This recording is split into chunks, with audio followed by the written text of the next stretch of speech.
In this video, I'm discussing the best and worst legends for the second rank split in Season 12 on Kings Canyon. Now, anyone who's played on KC before knows it plays extremely different compared to the other 3 maps Apex has to offer. The map is smaller, has been played the most, and has a lot of third parties. So it's vital that you conform to the certain legend meta that will be going on as the second half plays out. Now, I have to make 2 points abundantly clear as I go through each legend and place them into a tier. The first is, this is an opinion piece, so if I don't rank your main in S tier, try not to get super pressed, and just understand any great player can make a bad legend look good. And the second point is, the higher up you go in the ranks, the more you see a funnel of certain legends. So anything really in gold or below, I would say you can play any legend and find success. But I do think it's good to practice to play these more helpful legends if your end goal is, say, Diamond, Masters, or even Apex Predator. Now, with that said, let's start off with D tier. First is going to be Rampart. This legend is only viable in niche moments and essentially requires your whole team to play around her style way more so than some of the other legends. Now, there's no doubt that her walls can be powerful and her ultimate Sheila is insanely strong, but unfortunately Rampart does need some buffs to make her more viable in the broad majority of situations you will find yourself in the ranked mode. On top of that, the Kings Canyon terrain being very wide open doesn't bode well for her kit. High elo players will generally know how to disarm a Rampart and quickly. Next is going to be my man Mirage. Although I do love playing Mirage in pubs, his kit is not optimized for the ranked modes. Mirage uses line of sight, theatrics, and deception to his advantage, but all of this starts to get easily picked apart as players move up the ranks. Any high level player coming across Mirage in a ranked match is going to attack that team so quickly because they think it will be a sign of a weak player. Does he have his moments like Rampart? Sure, but there is a lot more value from some of the other legends. Now, lastly in D tier is going to be Wattson. Now, Wattson's kit isn't the worst in the game by any means, it's just that ever since her buffs in Season 11, she's suffered from multiple bugs that either prevent the use of her fences or they prevent where and how she can place them, ultimately making it super frustrating to even try to play her. And in the ranked modes, you can't be messing around trying to get a simple tactical ability to work because some bug is messing it up. But even if she was fixed, I still think she'd probably be in C or B tier this split, but that's definitely much better than D tier. Her ultimate is viable, but I do think that there are going to be a good amount of cryptos this split, and he is the ultimate counter to a Wattson. Moving on to C tier, we're going to start off with Revenant. And Revenant used to be meta on Kings Canyon, particularly during Season 8, but that was a different time, one where jump pad audio didn't exist and Revenant's ultimate had minimal audio and visual effects. Now that all of those things have changed, I think players will struggle utilizing this legend this season on Kings Canyon. Sure, you could land at a charge tower off drop and make a play off that, but beyond it, I think his time to shine is well over with, specifically in the higher level ranks. Also in C tier is Lifeline. I mean, honestly, she could have been in D tier as her revive is simply out of touch compared to Gibby's or Mirage's revive animation.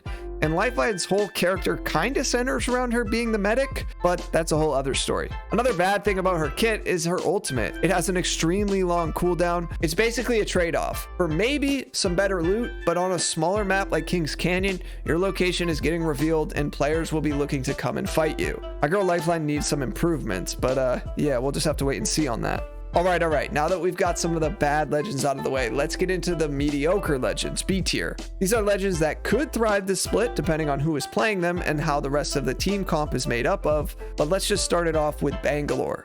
This legend was used last split by a couple of higher level preds because they knew how to utilize her kit really well. However, besides them, it's not often to see players know how to use Bangalore in effective battles, specifically surrounding her smoke ability. Regardless, Bangalore is only decent. She's never really been overpowered or anything, so I'm keeping her in B tier. Next is Octane, and most players running around on Octane are just clowns. They either jump pad full force into a team or stim constantly taking their health away and wind up being the first one to run into a full 3-man team and get knocked. So I don't really like Octane, but I do think that in the right hands, he could be a good pick on Kings Canyon. But ultimately, I just see a lot of errors from coaching players and from just my random teammates who play as Octane. So in good faith, I can't put him in anything above B tier. Next in B tier is Pathfinder, and there's no doubt this legend plays well for this map. Between all of the high and low ground, for his zip lines and his grapples, I mean, it's really a path mainstream. So if you're good with this legend, he's definitely better than B tier, but not by much. Due to his extremely lame passive and his large hitbox, it makes for a rough time in a lot of battles playing as this legend. I do think he is the most fun legend for what that's worth, but overall, that's why you don't see a million Pathfinders running around in Season 12. Another legend we have in B tier is Fuse. This damage-dealing menace has quickly become one of my favorite legends to play, but even I can acknowledge his shortcomings. His abilities are decent, but he's definitely more on the supportive role side of things. I mean, his abilities can also backfire and hurt himself or even slow down his teammates, and a legend that can do this and do it often will always be held back to some extent.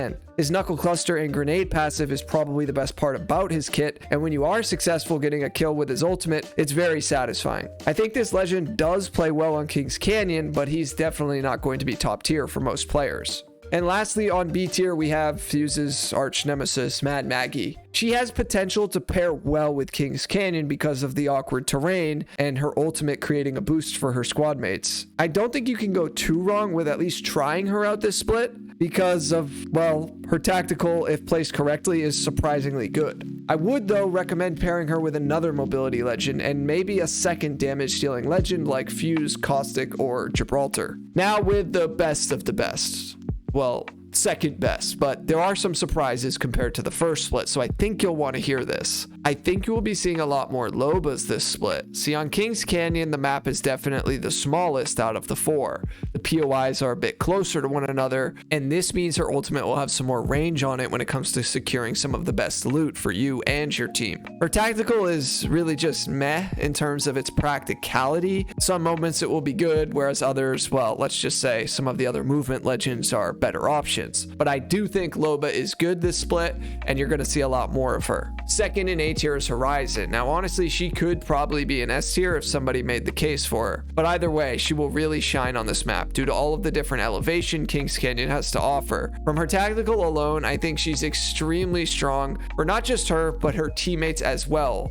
And when players know how to utilize her ultimate correctly, particularly pairing it with arc stars and grenades, well, it's a deadly combo. I have already seen a ton of high-level pros playing Horizon this split on Kings Canyon. Third in A tier is Caustic. Despite the devs trying to nerf my main man Caustic here, well, he always seems to rise from the ashes.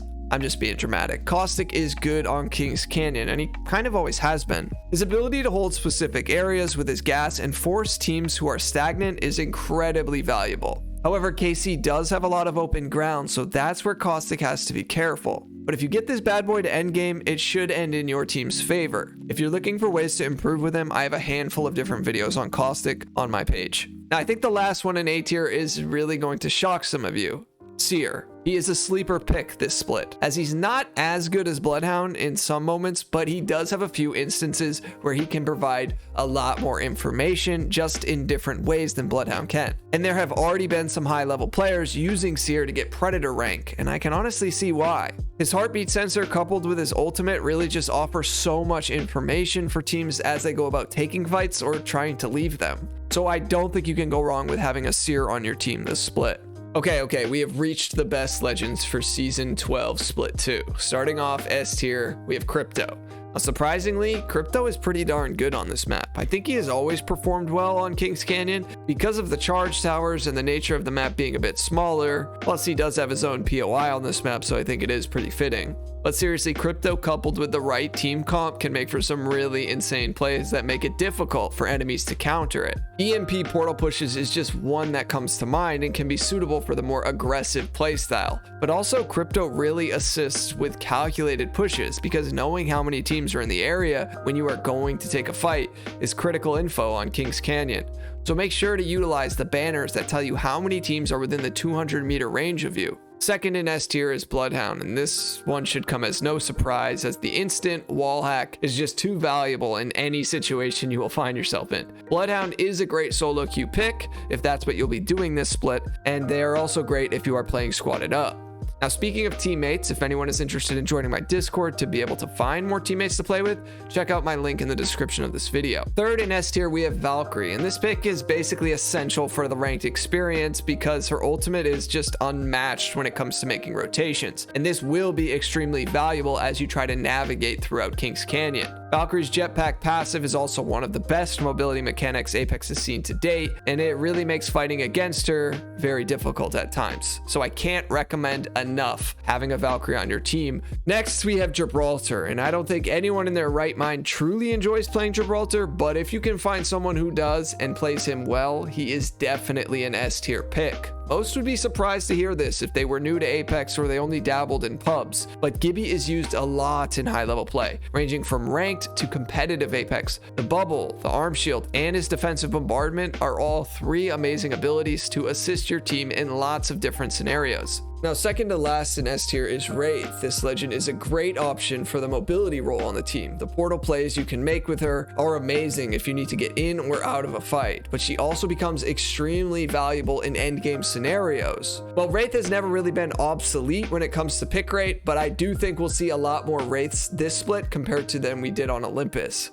Now, I'm going to end S tier with Ashe. Similar to Wraith, her portal offers a ton of value for smaller rotations throughout your matches, but her passive will also give a lot of info regarding where teams just fought and potentially could guide your next move. I really think being on the lookout for third parties on Kings Canyon is going to be one of the main goals you all should strive for. This map is insane when it comes to third parties. But if you're interested in how to reach any rank on Kings Canyon, I suggest you click on this video here. Thanks for watching. Peace.